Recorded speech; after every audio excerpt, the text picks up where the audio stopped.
welcome to the program. Tonight we're going to be speaking about Ouija boards. It's a hot topic with people interested in the occult, supernatural, and just in the other side in general. The Ouija board is something that my wife and I both have experience with. I probably have a few more stories than she does, just because I have been using it a bit longer. But we're going to get into the history of the Ouija board, talk about some of the famous people attached with it and its history, and then we're going to move into discussing our own experiences as well. So, for those of you who aren't familiar with the history, Elijah Bond patented one of the earliest versions of the Ouija board. This was known as the Bond talking board, named after himself, which he sold the rights to a businessman named Charles Kennard in the early 1890s.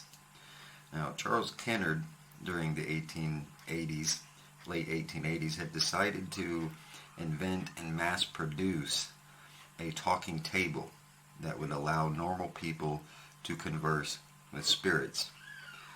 The idea came to him as the spiritualism movement began to grow in North America and Europe throughout the 1800s.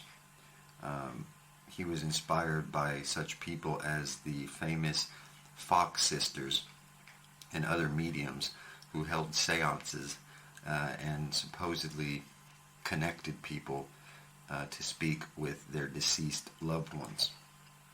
And keep in mind that back then life expectancy was less than 50 years.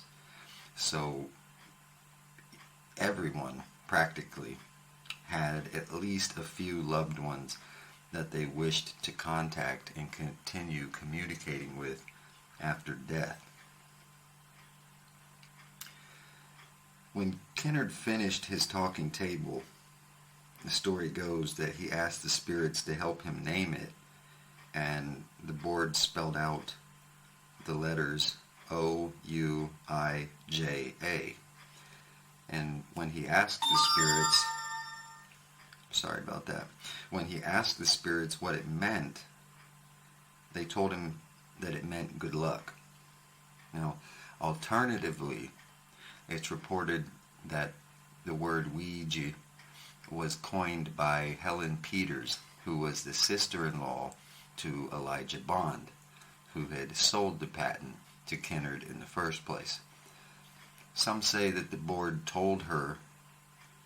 Others claim that she took the word from a locket that she was wearing, which supposedly had the word Ouija written on the back of the necklace. At any rate, to the public, the Ouija board was released one day before Halloween in 1891.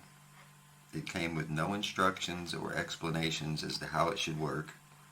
It simply claimed to provide a strong and reliable link between the material and immaterial worlds.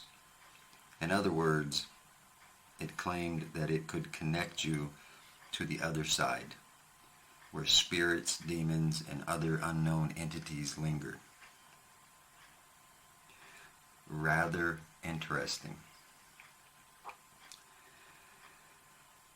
In 1927, William Fuld, who was an early stakeholder of Kennard's company and later became the owner of the company, fell to his death from the roof of a factory that he owned, and which the spirits had reportedly instructed him to build through the Ouija board.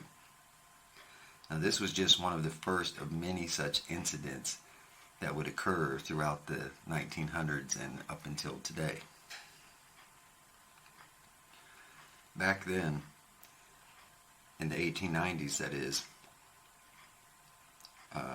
when Kennard still had the company, 2,000 boards a week were being purchased by the public That's a lot if you think about the economy back then. But after gaining control of the company by buying out Kennard and cutting out his brother, Fold went on to make millions of dollars selling Ouija boards. And his brother was so bitter about the millions of dollars that he made and from being removed from the business that he went so far as to exhume his baby daughter from the Fold family gravesite. Those two family lines did not speak to each other for almost 100 years after. It would be 96 years until the two sides of the family spoke a single word to each other. On his deathbed, which when Fold fell from the roof, apparently a rib pierced his heart, and while he lay on his deathbed, he used some of his last breath to make his family vow to him that they would never sell the rights to the Ouija board, at least not outside of the family. 40 years later, his family did just that. They sold out the Ouija board to the now famous Parker Brothers Company. The Parker Brothers Company moved their shops and production facilities to Salem, Massachusetts in a brilliant strategy for marketing, and they promptly sold another 2 million boards. And Salem, of course, is that town in Massachusetts that is so famous, or infamous rather, for the witch trials of Americans several hundred years ago now. So, very interesting history. And actually it goes back much, much further than the 1880s. People all around the world from different cultures were using similar objects. In fact, in ancient China, spirit boards were used over 2,500 years ago. They were common items found in most households. Pythagoras reportedly used a talking board to unearth revelation, as he put it, from what he called the unseen world. And one of the very first tales of untimely demise connected to practitioners of the board dates back to Roman times, when two individuals, Roman citizens, were hung for treason after using the board to predict the next king. Of course, their predicted heir to the throne was promptly executed as well. And even more so, Ouija boards have been used for more than just speaking to the dead or attempting to speak to demons. Ouija boards have also been used by famous novelists and poets, in addition to occultists and everyday folks curious about the other side. For example, Pulitzer Prize winner James Merrill used the board for help with his whopping 560-page epic poem, The Changing Light at Sandover. In addition, world-famous poet Sylvia Plath used the board for her work, Dialogue Over a Ouija Board. Merle reportedly received messages to help with his poem from Michael the Archangel and some of his friends, including Maya Deren and W.B. Yeats. So, there you have it. The history of the Ouija board summed up nice and neatly. I know that I didn't cover everything, but I think that's about the most important facts that we uncovered when we were doing the research for this podcast. And with that, we're going to go into a music break, and then we'll be back with some experiences of our own.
some Ouija board experiences of our own. My first experience occurred back in 2007, and it is one that really impacted my life in more ways than one. I had been into the occult for a couple of years at that point. In fact, I've written about this time period pretty extensively in a series of ebooks and a print book, Seeing is Believing, which you can find on Amazon. But anyhow, the Ouija board experience happened in the wintertime of 2007, and it was crazy. This experience took place with a homemade Ouija board that I made from a plank of wood. I believe may have been left over from an old piece of furniture or something. And I basically just took a black Sharpie and a pencil, and I outlined my numbers, my alphabet, hello, goodbye, sun, moon, a few symbols, and then I went over it with the marker to make it darker. I didn't carve it. I wasn't patient enough, so it was pretty decent looking. I went online and spent actually several days researching different designs, and I did somewhat of a mixture of the boards that I liked the most. So I made this Ouija board, and my ex-girlfriend and my very best friend from childhood were with me at the time. And being into the occult a bit, we were somewhat precautious. And at the time, we'd been really into paranormal state and ghost hunters and that kind of thing. So, we were all worked up about it. But I had the foresight to cast a circle energetically, metaphysically, and physically with salt. And we worked the Ouija board from the middle of the circle. My ex and I were in the middle of the circle with the Ouija board, and my best friend stood outside of the circle with a notebook that we had written some questions on. So he worked through the questions, and we put our fingers on the planchette, which we had a glass lid from a large candle. So it was pretty smooth, and it moved right across the board. Just slid right across the thing, no problem. And it was just big enough that if you looked right in the center of it, you could clearly see what letter or number it was on. So, like I said, it was the first time I ever used a Ouija board. Actually, it was the first time any of us used a Ouija board. And so we'd read that you're supposed to move the planchette around the board several times and then start asking questions. And that's exactly what we did. And it took no time for the planchette to start moving on its own. And, we just went along for the ride. And somewhere I actually have the notebook still. This has been 13, 14 years ago. It's 2021 now, recording this podcast. And again, this happened in the winter, December of 2007. But I still have the notebook with the original questions and the letters, the answers. We called the letters out as the planchette moved over them and stopped, and Sean would write them down. And I'm not going to go over every little thing because I've got a podcast to produce here, and I'm not just talking with some friends. Not that you guys aren't friends, but I'm long-winded and I could take hours to tell this story. I remember it that clearly. So I'll skip over the minor things. But first of all, before I tell you what the board said, we were pretty sure that our circle was the real thing because the cat refused to come near it to the point of when she was walking across the room, which she typically every day, if you've got pets, you know they take the same paths, and our circle was directly in the middle of her path. So she would go around the circle. This is before we actually sat down in it. She went around the circle with her back arched up and hissing, and all of her hair standing up. And this happened twice. So we were already a bit creeped out when we got into the circle. But when the Ouija board started to answer us, it was crazy.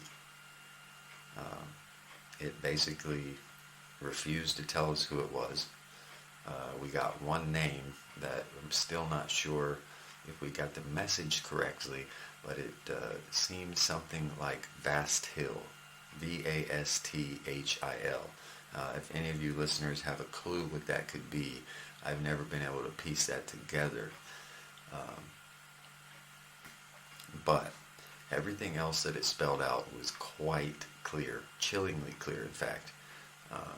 This Ouija board, after refusing to give us a name or tell us who it was, where they're from, how they died, or anything of that sort, all of a sudden told us to leave. And then we asked it. It spelled out leave, literally, Leave. And then we asked it, you want us to leave? And it replied with leave now, Leavenow. And we asked it one more time for confirmation. You're telling us to leave the circle, or you're telling us to leave the house? And it replied with, I am hell. Hell is here. Leave. Leave now. And on a stack of Bibles, on the life of my children, on my sweet mother, that is not made up, that's the honest truth. And my ex and my very best friend are my witness on that. And it blew our minds.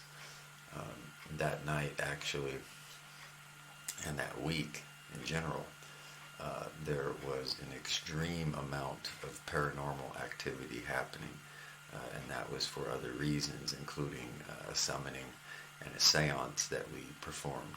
It was also the first time for both of those, and actually both of them were quite successful, if that's what you could call that sort of thing. We were trying to contact my grandmother through a seance, and we didn't think that it had worked because we didn't get any bangs or knocks. But what we did get was bursts of static, strange bursts of static on the recording device we were using after every question that we asked her. Every other minute of the recording, every second of the recording was perfectly clear, but directly after asking her questions, we would get bursts of static. So I'll leave the summoning story for another day, because it's quite in depth. But that was my first experience with the Ouija board. It was far more than any of us ever expected, and the creepiness that followed was also more than any of us expected. So, flash forward to a couple of years ago. I've been in Europe for maybe a year and a half, married to my wife, for a year, and we decided to build a Ouija board and go ahead and have a session. So we cleared out the living room, and I made a Ouija board with her help, and I let her design this one because she'd never done so before and was quite interested in it. So I went ahead and let her put the symbols on there, tell me what symbols to make, and so on and so forth. So we made basically a classic Ouija board with a few modifications like David's star in the corners. So we, again, cast a circle and used salt as well, got in the circle, and commenced to having a Ouija board session. And wasn't working out. We weren't getting any real clear answers to anything we were asking, just kind of a jumble of letters. And at one point, we were about to give up, and we asked one more time, are there any spirits here, entities here, or anything that would like to talk to us? And the planchette moved to yes, and we asked, who are you? What is your name? And the letters that it spelled were P-A-N, which is Pan. And for those of you who aren't familiar, Pan is a pagan deity, sometimes also known as Kernanos. Some folks believe that he is the deity that the devil is kind of molded after, half creature, half man, looks from the lower portion like a goat and the upper portion like a man, but also is known to have horns, so you can see where the whole devil thing comes from. I have a very intimate and personal history with other entities of a similar kind, and perhaps even the same one, just known by different names.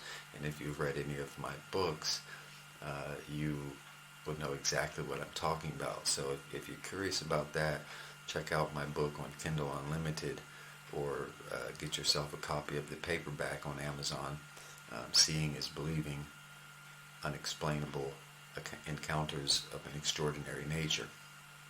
And in it I talk about some experiences with such an entity that I actually had multiple times. So it was rather fascinating to both of us that the only thing we got out of that session was a yes and the word Pan, which to both of us is extremely significant. And in addition, the area that we live in was once the Pannonian Sea, Pannonian Sea. So, coincidence or not? I'll let you be the judge of that. And now we're going to have another music break, and then we'll be back with the end of the program. Thanks for listening so far.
Welcome back to the program. We are in the final segment, and this time I have my wife with me, and she is going to go over our experience with the Ouija board together that I was talking about before the last music break. Well, hello. For a start, it was a homemade Ouija board. Mainly I made it out of oak wood, which is a holy tree to Slavic people. It's holy tree to people all over. Yeah, I know. And then I had some crazy idea that I should put David Star and the pentacle on the Ouija board. Even my husband was trying to tell me that that's not such a good idea. And I also put Croatian alphabet along with English alphabet. Yeah, which I had completely forgotten about. And yes and no on both languages. Yeah, that may have been one of the only Ouija boards in existence with two languages. And then instead of hello and goodbye on Croatian, I put hello and see you again instead, or something translated until we meet again. And we completely prepared with candles and, as my husband said, salt ring, literally, and circle, yep, and everything. And we will keep trying to get in contact with other side or entity or anything. Literally, yeah. In one point it was anything. Well, and to be clear, there, not in the same manner as some teenage kids or college kids at a party. I mean, we live in a very haunted neighborhood and haunted house, and we're in within a few hundred meters of 3 different graveyards, two of which have been basically desecrated and covered with trash, literally. One Celtic and one Jewish. Yes. Yeah. And there's probably Roman burials around here too. Yeah. We've dug up a bunch of Roman coins, which I'm still in the process. We're still in the process of dating some of them. The oldest ones we've found so far date back to the early 300s, so that's pretty cool. But go ahead. And I remember clearly that something was constantly happening with that salt ring, and we keep fixing it. I can't say for sure what was moving the salt away on certain places, but it was happening. Yeah, almost like a magnet. If you've ever seen like a ring of metal flakes or particles, and you take a magnet and push them away from each other and break the ring, it was something similar to that, is what it looked like. Granted, we have kind of classic old, is this Slavonian oak? Yes. Slavonian oak floorboards, but they're pretty level for the most part, but we can't quite count out that perhaps that had maybe something to do with it, even though neither one of us really thinks that's the case, we have to mention that just to be fair. Actually, I would add that from that type of oak, which is which exists only in this area, and that's what I was referring to as a holy tree. Yeah.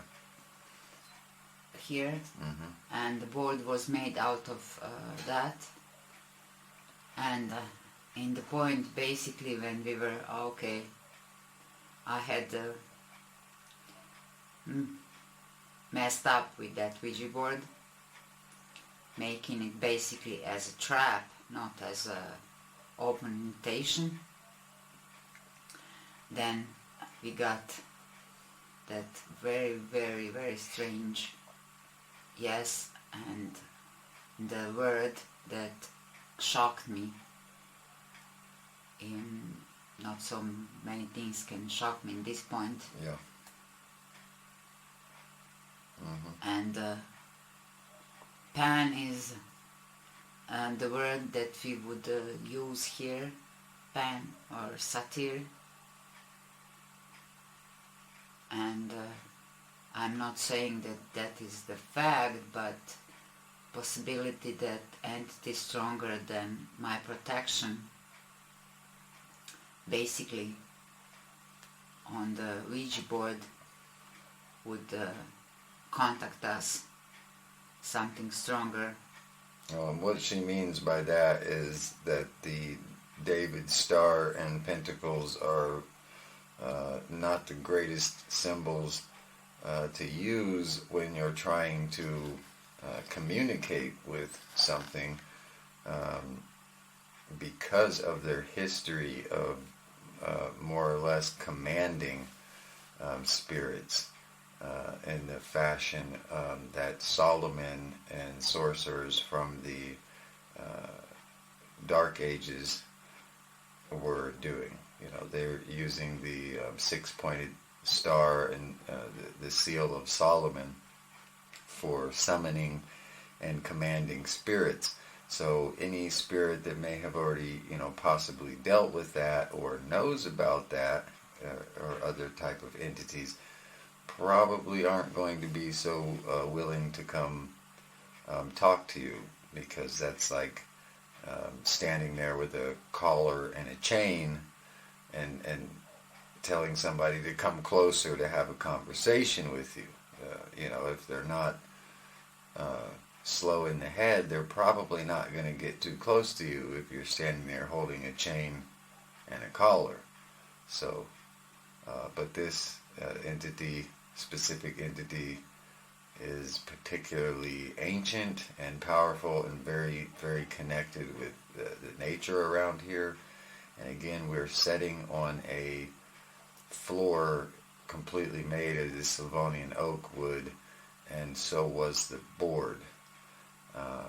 And we're assuming that that's what was moving the salt as well. Not the wood, mind you, but the entity, maybe as a display of power. Something like representation of power. Yes. Mm-hmm. Yeah, exactly.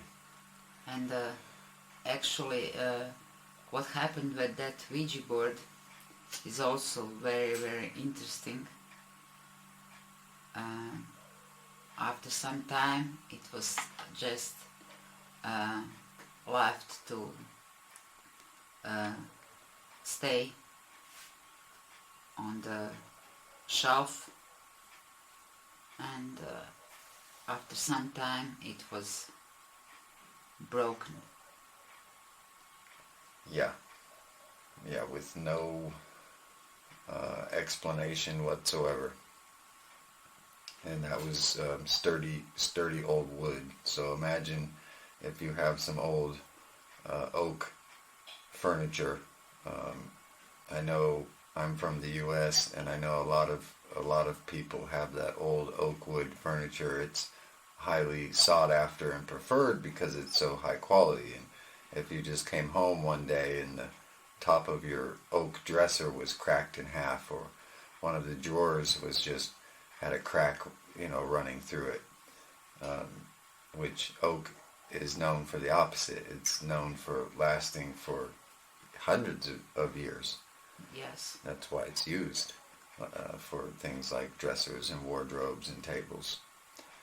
So, and I mean, our floor, our ancient old coffee table and corner cabinet, they're all oak wood, as far as I know. And I mean, there's no damage to them. No. So that my kind of take on that is, again, goes back to the symbols that were put on it that more or less are used for controlling spirits, not necessarily just communicating with them, but literally forcing them to do your will. So the snapped Ouija board,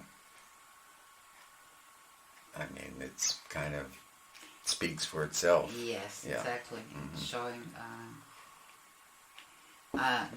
those symbols just popped in my head. I had a clear vision how it should look like, even that was not how it's usually made. Well, and people would argue, I mean, there's who's to say what's the right or wrong way, because like earlier in this episode I was talking about the history of it and how the spirit boards were used in ancient China, and the Romans used them, Pythagoras used it. So yeah, I would like to mention that was the first time I made one by myself out of wood. Yeah. And we carved it. Jordan carved English alphabet, and I carved Croatian. Yeah, no, and that was the like first time that I actually engraved one, because we engraved it. I mean, we didn't carve it with a knife. We engraved it with a wood burner. So, but that was nice, and we just did it lightly so that the planchette wouldn't get caught up on it. But other times I had just used a pencil and pen and went over it with marker. Even, you can take a ballpoint pen and kind of put pressure onto it and carve into the board a bit and make little indents. And that's basically what we did with the wood burner. So, but yeah, I mean, it was well made, just maybe not the best symbology. And I sort of lost my track of my thought there when I was talking about the different cultures and stuff that used the Ouija boards. But so who's to say what's really proper or improper as far as the symbology goes? I'm sure plenty of people have made Ouija boards with specifically the pentacle and the pentagram, because they're so popular a symbol. But the Star of David, the 6-point star, the Seal of Solomon, I've personally never seen it on one. And I would be curious, and if there are any listeners who have seen a 6-pointed star on a Ouija board or have used one, I would be very curious to know if you've had any good results, if anyone has had actually communication with something while having that kind of symbology on the board, because I think it makes a big difference. Yes, I believe so, but 6-pointed star is like my protection star. Well, yeah, but exactly. And it's hard to. And also meaning of my name. So somehow I had those two stars in my head on the Ouija board. Okay, so we're getting towards the end of the program.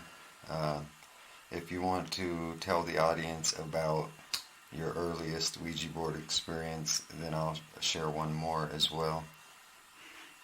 Yeah, when I was a kid, since I was a kid, I was always interested in paranormal, and specifically Ouija board experiences of other people, and for sure I knew it was working just fine, even made out of just paper with written letters.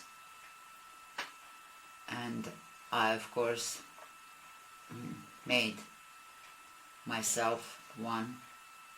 I was maybe about 11 or so. And I'm still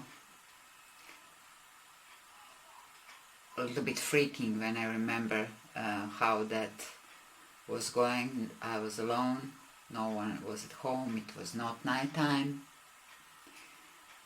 but I got very strange answers that were strange to me in that point, and I rather convinced myself that somehow that didn't happen. Yeah, exactly. Because I was very much afraid. I actually by accident contacted the previous owner. I did not know that existed in that point. I found out previous owner of what? the house I grew up in. Yeah. I knew only the owners that my parents got the house from. I thought they were the only owners before. Right. And it was literally like small witchy garden. I'm not exaggerating. When we came there, and I felt a very strong presence of a female, old female, that was more like protective, made me feel secure, but I did not expect that anyone will contact me. So I was just asking random questions that most of them I don't even remember now, but they were all correct. You mean they all turned out to be accurate? Yes, exactly. When you researched? Yes, and it was also a couple of questions about something very personal about me that I would gladly not share. That no one else knows. Yes. And I also got an answers that I also find out later that they were accurate. So I know that that thing actually works, even if it is just written in a notebook. Yeah, well, if you have attention. Yeah, exactly. That's the whole point of it. And when the people in the 1800s, late 1800s, turned it into a parlor game, who knows? Maybe that was in part done by, let's say, the elite, for a lack of better term, just as they've put things into fairy tales that are obviously true. Same thing happens if you turn something legitimate like that into a quote-unquote toy, then people stop to believe in its power. But I'm sure that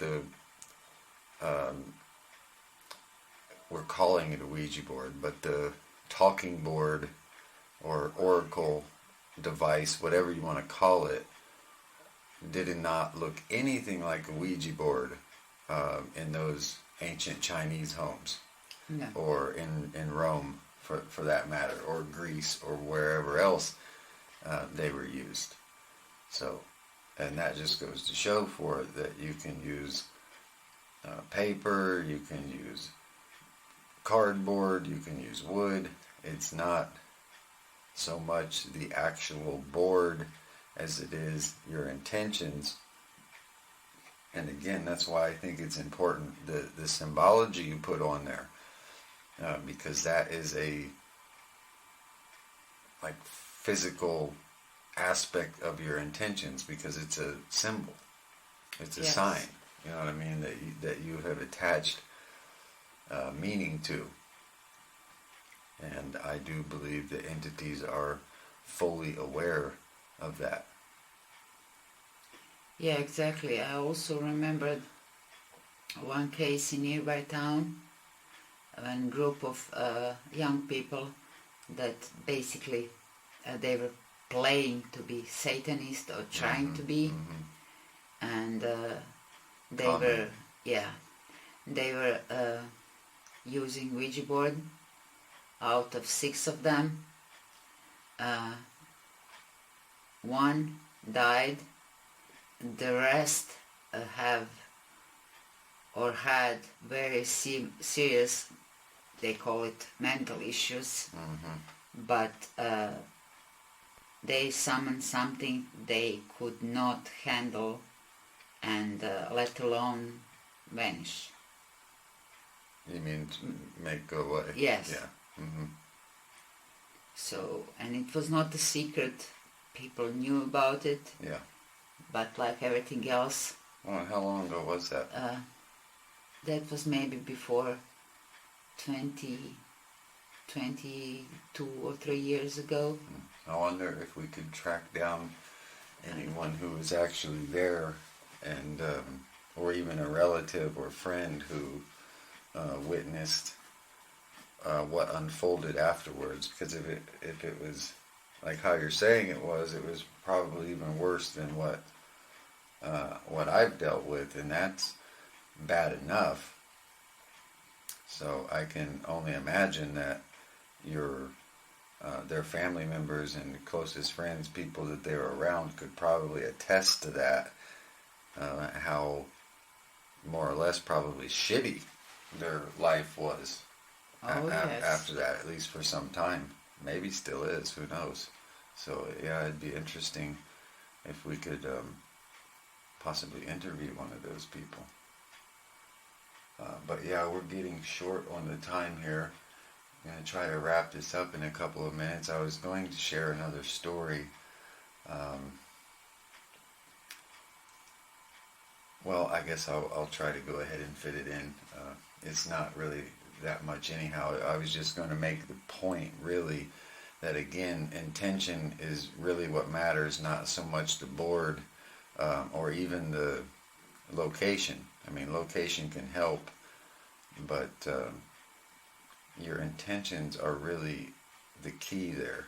And when you have even one person whose intentions are not on the same level of sincerity and believing, at least being open to the fact that the board can work, then your circle of energy, however you want to look at it, is broken, and there's nothing for the spirit or entity to flow through and speak to you, because a person like that's going to block the energy. They're going to block the planchette from moving, and even if an entity is trying to talk to you, that non-believer is going to put pressure on the planchette or purposefully move it, and you're not going to get an accurate reading, or you're going to think that you're not talking to something at all. So that was really the story I was going to get into, because I had that happen one night back in 2008, maybe 2009. I went out to a Civil War graveyard in the Smoky Mountains with about 7 other people, and only 1 or 2 of us, besides myself, were actually really open to the fact, to the possibility. And I mean, I knew that Ouija boards were real and that they worked. And I was leery about going in the first place, just due to who else was coming along. And I knew they were jokers. And sure enough, we got no results. And we were in the middle of a, couple 100-year-old graveyard. So we definitely should have been able to contact someone.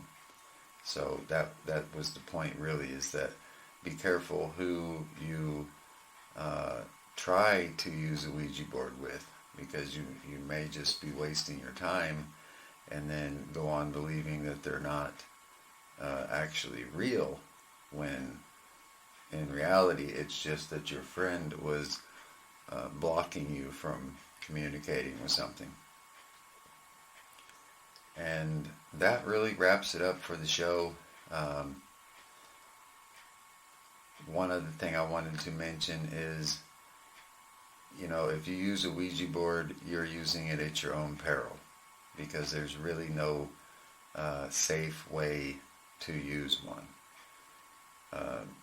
You can protect yourself while you're using it with a circle, but you have to come out of that circle when the session's done. And if you've brought something in that's not going away, you can't stay in that circle forever. So, with that said, I will leave you to your own thoughts and the darkness.